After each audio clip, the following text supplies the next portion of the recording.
What's up, Ferguson? I am currently sitting at home. Brittany is out at a baby shower with Emery, so I just have a few minutes of silence. Finally got the chance to really sit down and dig into your question, and I wanted to get back to you with my thoughts. So, I, of course, been thinking about it over the last 3 weeks. I wish I could have gotten back to you sooner, but I am also really excited about using this format to get back together and answer a couple of questions that we never really had the chance to while you were still here. So to start with, you started with where you are. I don't know that even though it seems like it at this very moment, we're that separate from each other. I am 24 years old. I am married. I am a dad. I am starting a new job, a new business. I decided to go to college. I enjoyed college. I thought it was the right decision for me. And honestly, there's a lot of uncertainty in my life too. So things that seem like maybe from the outside just easy or straightforward, a lot of times underneath the hood, even if they are actually easier, might not necessarily feel like they are in the moment. So I just wanted to spend some time and answer your question, and then hopefully send something back your way that wherever you are would be an encouragement and also a challenge for the next couple of weeks.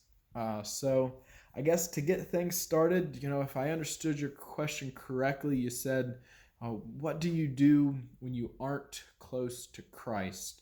And how do you bring things back? And so I well, to begin with, I'd like to say that at 24 years old, I probably have another 50 years of experience before my own thoughts really should qualify as sound advice or judgment. So I'm largely parroting or rebaking, as it were, thoughts and ideas that I've been fortunate enough to run into. But with that in mind, I did actually come up with a few ideas from places that I thought hopefully should be something that would be helpful to you. So, the phrase that came to mind when you first said that in your video was, if God is everywhere and I don't feel close to God, I know He hasn't moved, so I must have. And there are three things that I have seen or came to mind particularly as relevant for how to get back close to Christ. So I'm going to run through them. They're probably not all organized. They're probably, maybe we can make this video again in 5 years with a little bit more finesse to it, but just to run through them quickly for the sake of time this afternoon. The first was to start small. So this is blatantly stolen from a book called Atomic Habits that I've read several weeks back, as well as a personal book that I'm reading for my job. And so the idea of start small is essentially, if you're looking to get back close to Christ, you need to have something that you can do without fail, with almost no effort, day in, day out for at least 2 weeks.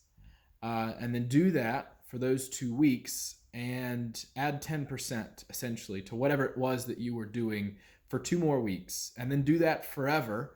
And a small change that starts out so small that you couldn't possibly not do it will eventually put you to a point where you can accomplish things, unimaginable. I've gotten to see tours of professors' offices that are just lined to the walls with books and books and books, and they've read every single one of them. So that would be something I couldn't even begin to imagine myself doing, or even writing a book, for example. But say, for example, I could just write 1 paragraph a day. I could journal in my notebook, like I told you I've been trying to do. So find something small that you can do and do it every day for 2 weeks. That's challenge number 1.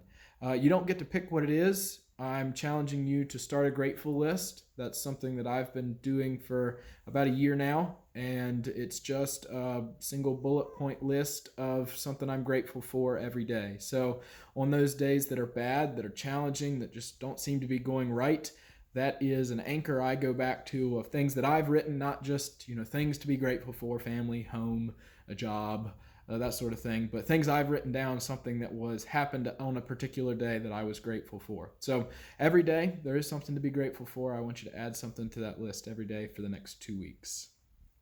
Point number 2 is junk in equals junk out. And so that applies to more than just food.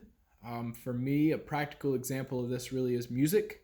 And I spend a lot of time, though not nearly as much as you do, on the road and behind the wheel. Personally, I've found that Christian music, for the large part on the radio here in Franklin County, got stuck in the 90s, that there isn't a lot that's new. And so with any music or anything you listen to, it can be easy to get burned out.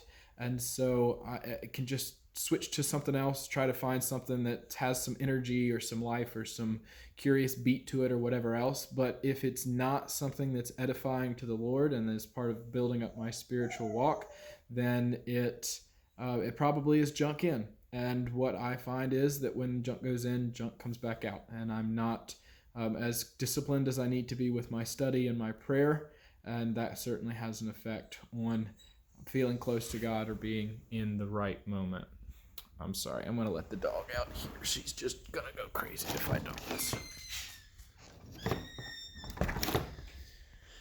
All right, so then the third piece is actually what's the hardest for me to do, and that is to forgive yourself.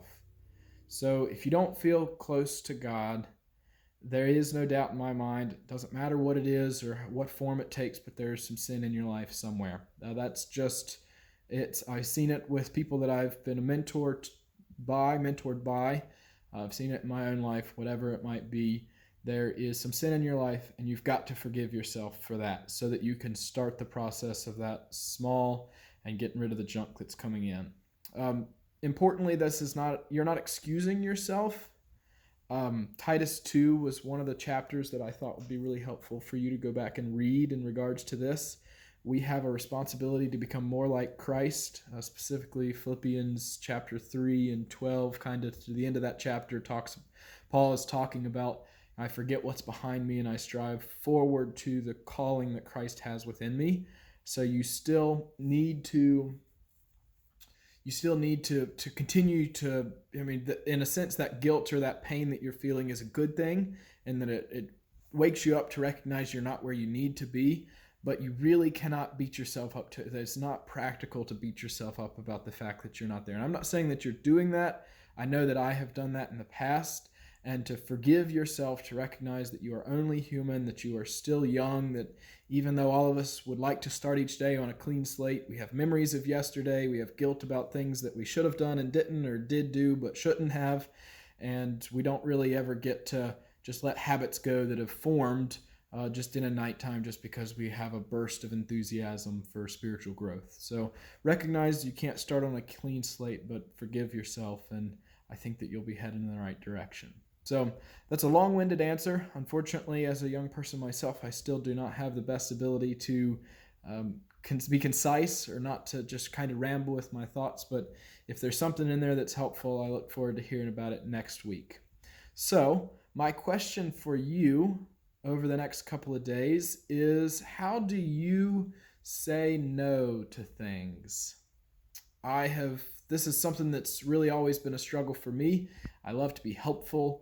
I always overestimate my own personal capacity for thought and for action, for time management, and I want to be involved in lots of things. I want to do lots of things. I want to be a person of action. I want to finish things, and the reason that's a calling and aspiration for me is because more often than not, I find myself in states of inaction and incompleteness for things that could have been done. So I'm curious. I don't know that that's something that you are any better at me than, or any better at me doing, but I would be very grateful and could use some help thinking about that along the way. And so if that's something that you can dig into and find out a couple answers for me, I think it would be helpful for anybody that is at this stage in our life to be able to say no gracefully, practically, and help us focus in on the most important thing, and that is Jesus Christ.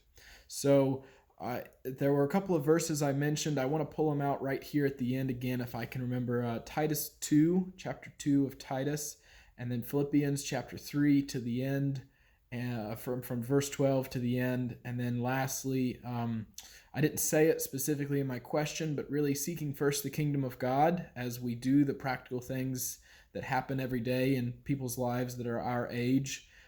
It really comes back to Matthew chapter 6, and that's verses 19 to the end of the chapter. So how do you seek first the kingdom of God and not worry?